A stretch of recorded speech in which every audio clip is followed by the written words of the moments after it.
मेरे बच्चे तुम्हारे पीठ पीछे षड्यंत्र रच रहे हैं। सावधान हो जाओ मेरे बच्चे, आज तुम जो सच जानने वाले हो उससे तुम चकित हो जाओगे। ऐसे सच तुम्हारे सामने आ जाएंगे कि तुम्हारे होश उड़ जाएंगे। मेरे प्रिय बच्चे, अपने मन को मजबूत करके इस सच को जान लो, जो व्यक्ति जैसा दिखाई देता है वैसा होता नहीं है, और जो जैसा होता है वह वैसा दिखाई नहीं देता। मेरे बच्चे, ऐसा है तो हाँ टाइप करके मुझे बताओ, फिर तुम स्वयं देखना कैसे मैं उन सभी को दंड देती हूँ। मेरे बच्चे, तुम्हारे आसपास ही ऐसे लोग हैं जिन्होंने चेहरे पर कई चेहरे लगाए हुए हैं, जो स्वयं पूरी तरीके से दलदल में फंसे हुए हैं और तुम पर दोष रोपण करते हैं। मेरे बच्चे, तुम अत्यंत सरल और सहज स्वभाव के हो। तुम्हारा हृदय अत्यंत कोमल है। तुम्हें बुराइयों से दूर और अपने पवित्र आत्मा में रहना अच्छा लगता है। तुम्हारा हृदय अत्यंत करुणा से भरा हुआ है। इसी कारण तुम सभी को नेक दिल समझते हो। यह सच है ना मेरे बच्चे कि तुम सभी को नेक दिल समझते हो। यह सच है तो लाइक करके दावा करो मेरे बच्चे। किंतु शत्रु तो तुम्हारे आसपास ही बैठे हुए हैं, जो प्रतिपल तुम्हारे लिए षड्यंत्र रच रहे हैं। मेरे प्रिय, अब समय है जबकि वास्तविकता तुम्हारे सामने आ जाएगी। सबके नकाब उतर जाएंगे, कौन तुम्हारा अपना है और कौन तुम्हारा शत्रु। यह जानकर तुम हैरान रह जाओगे। मेरे बच्चे, अभी से अपने मन को मजबूत कर लो, क्योंकि उन पापियों का पर्दाफाश होगा जो तुम्हारा आहित चाहता है। अगर आप भगवान को मानते हैं तो इस चैनल को सब्सक्राइब करें। मेरे प्रिय, तुम्हें नीचा दिखाने वाले स्वयं नीचे गिरने वाले हैं। जिन्होंने तुम्हारा बुरा चाहा, वही बुरा उन पर हावी होगा। मेरे प्रिय, जब कोई व्यक्ति ईश्वर के प्रति संपूर्ण समर्पण के साथ उन लोगों को भी क्षमा कर देता है जिन्होंने उसे अत्यंत पीड़ा देते हुए गिराने का प्रयास किया हो, तो थोड़े समय बाद ईश्वर उन लोगों को इस प्रकार नीचे गिराते हैं कि वह पुनः उठ ना सके। इसीलिए तुम्हें हमेशा सत्य परमात्मा के न्याय पर विश्वास करना चाहिए, जो भले ही थोड़ी देर से किंतु बहुत सटीक होता है।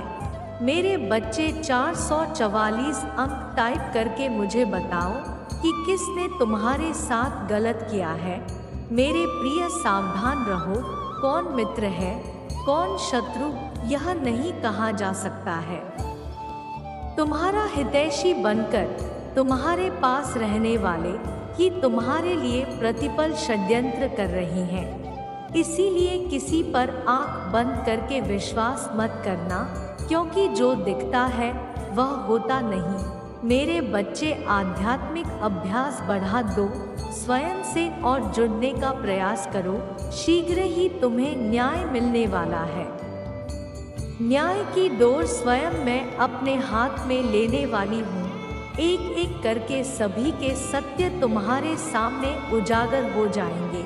मेरे बच्चे, तुम्हें इसकी आवश्यकता है तो हाँ टाइप करके मुझे बताओ, मैं सब देख रही हूँ। बस तुम मुझे बताओ। मेरे बच्चे, तुमसे जुड़ी और तुमसे छुपी बातें तुम्हारे सामने आ जाएंगे। तुम्हारा बुरा चाहने वाला स्वयं दलदल में फंसे जाएगा। तुम्हारा मार्ग आध्यात्मिक है। तुम जो कर रहे हो वह बिल्कुल सही कर रहे हो। यह मार्ग तुम्हें मुझसे से जोड़ देगा। जो हो रहा है अभी उस पर संदेह ना करो। मेरे प्रिय, कभी किसी पापी आदमी को देखा है? वह जो करता है वह सफल होता चला जाता है। तब तुम्हें संदेह होता जाता है कि हम तो धर्म से आध्यात्मिक मार्ग पर चल रहे हैं। जो भी करते हैं उसमें निष्फल हो जाते हैं और यह पाप कर रहा है। तो वह सफल होता चला जा रहा है, किंतु मेरे प्रिय उसका सर्वनाश होना है। उसके थोड़े से पुण्य अभी बाकी है, उन्हीं पुण्य के प्रताप से वह सफल हो रहा है, जिसके कारण है वह खूब पाप भी कर रहा है।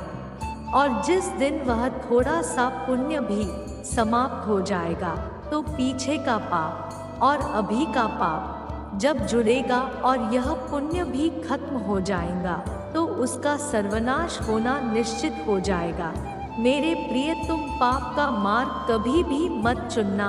पाप का मार्ग केवल कुछ क्षण भर के लिए तुम्हें प्रसन्नता प्रदान कर पाएगा, और सच्चाई आध्यात्मिक मार्ग तुम्हें जीवन भर के लिए प्रसन्नता प्राप्त करवाएगी, जो तुम्हें मुझसे और एक सुकून से जोड़ देगा। यदि तुम्हें मुझ पर विश्वास है तो मेरे साथ कहो, हे मेरी माता, मेरा कल्याण करो। मैं आपकी शरण में हूँ, मुझे बल दे।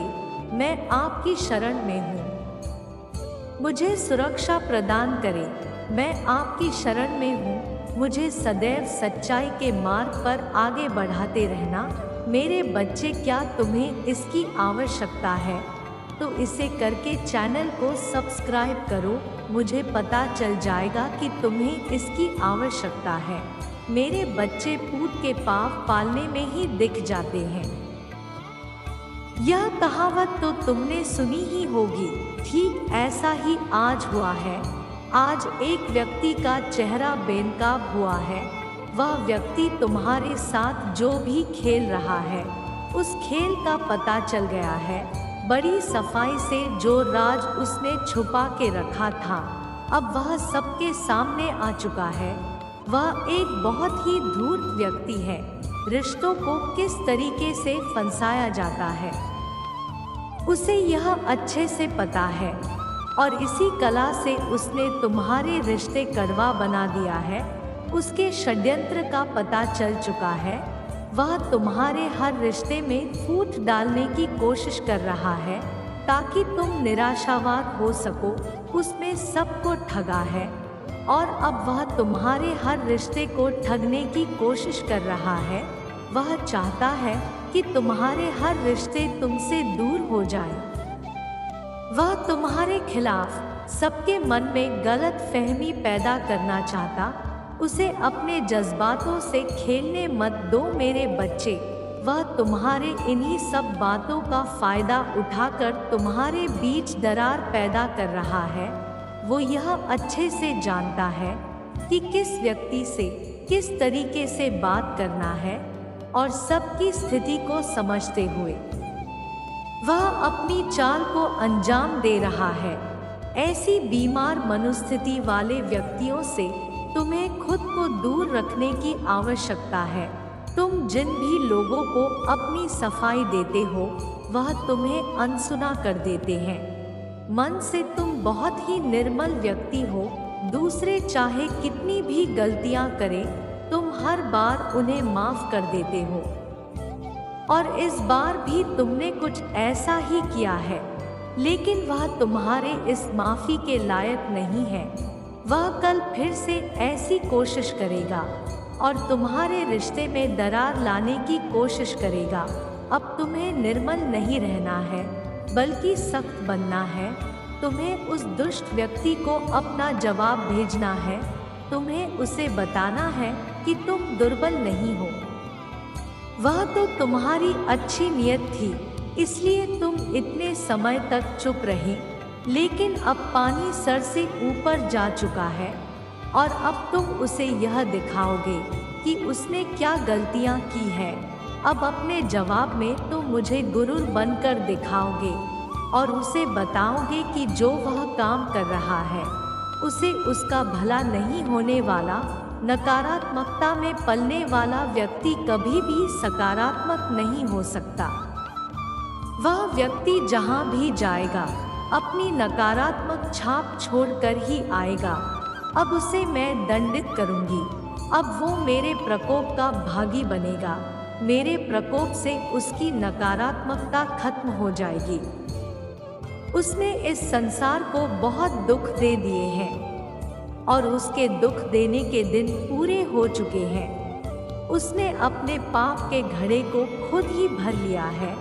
अब समय आ गया है कि उसके पाप का घड़ा फूटे और उसे सच्चाई का एहसास हो। उसे यह एहसास होगा कि उसने अभी तक जो भी कार्य किए हैं वह कितने बुरे थे। उसने कितनों की गृहस्थी बर्बाद कर दी।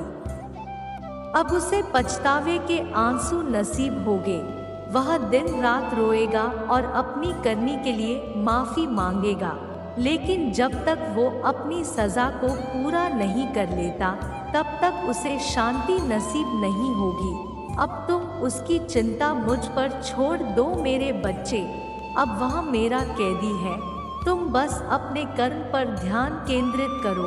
तुम्हें इस संसार को बहुत कुछ सिखाना है, जिसके लिए तुम्हारा शांत मन होना बहुत आवश्यक है। तुम अपने जीवन के हर श्रृंखला में निपुण हो और तुम्हें इसी निपुणता को और आगे पहुंचाना है। मेरा आशीर्वाद सदैव तुम्हारे साथ ही मेरे बच्चे। तुम अपनी मंजिल के शिखर तक अवश्य पहुंचेंगे। मेरे बच्चे, मेरा आशीर्वाद प्राप्त करने के लिए धन्यवाद माता टाइप करो। मेरे बच्चे, तुमने अपने जीवन में अच्छे बुरे बहुत से परेशानियों को देखा है, परंतु कुछ परिस्थितियों में तुम बिना कोई दोष किए ही दोषी आरोपित हो जाते हो।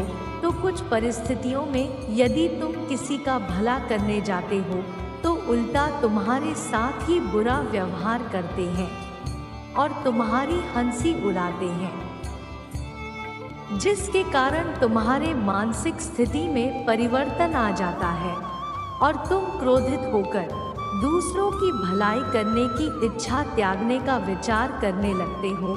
किंतु मेरे बच्चे, यदि जगत में हर व्यक्ति एक तरह की सोच रखने लगेगा, यदि हर कोई बुराई से डरकर अपने अंदर की अच्छाई को मार देगा, तो वास्तव में हमारे जीने का उद्देश्य ही क्या रह जाएगा। मेरे बच्चे, एक बात सदैव स्मरण रखना, किसी भी डर के कारण या किसी के गलत बातों के कारण तुम्हें अपनी अच्छाई को नहीं त्यागना है, क्योंकि ईश्वर सदैव उनके हृदय में वास करते हैं जिनके विचार और व्यवहार में सच्चाई का वास होता है। मेरे बच्चे, तुम्हें अपनी अच्छाई को नहीं त्यागनी है, क्योंकि तुम तो वह हो जो परिणाम का विचार ना करते हुए सदा सहायता का हाथ बढ़ाते हैं। मेरे बच्चे, तुम्हारा कल सर्वोत्तम है, इसलिए तुम्हें कभी किसी भी बातों का ध्यान ना करते हुए केवल एक विचार करना है कि तुम्हारे हर एक कर्म किसी दूसरे से पहले ईश्वर देखते हैं और वह तुम्हें तुमसे भी अधिक जानते हैं। तुमने किस दिन कौन से कार्य किए हो और उस कर्म का उचित फल समय आने पर तुम्हें अवश्य ही प्राप्त होगा। मैं तुम्हें जो बताती हूँ उन पर ध्यान दिया करो, क्योंकि मैं तुम्हें तुम्हारे बारे में बताती हूँ। अपने बारे में यह बात जानते हो कि तुम कौन हो। मेरे बच्चे, क्या तुम जानते हो तुम्हारा वास्तविक लक्ष्य क्या है? अब जो मैं तुम्हें बताने जा रही हूँ उसे ध्यान से समझने का प्रयास करना। मेरे बच्चे, ब्रह्मांड की सभी जीवों की उत्पत्ति मुझसे ही हुई है। जब तुम अपना मूल उद्देश्य समझ जाओगे और जब तुम अपना कर्म चक्र पूरा कर लोगे, उसके बाद सभी आत्माओं को मुझ में ही विलीन होना है। सभी आत्माओं का केवल एक ही लक्ष्य है, परम तत्व के सत्य को जानना। मेरे बच्चे, इस संदेश में एक मेरा दिव्य ज्योति है जो तुम्हारे जीवन को सफल बनाने में तुम्हारी मदद करेगा। मेरे बच्चे, इस चैनल को सब्सक्राइब करो, तुम्हारा कल्याण होगा। नमः शिवाय।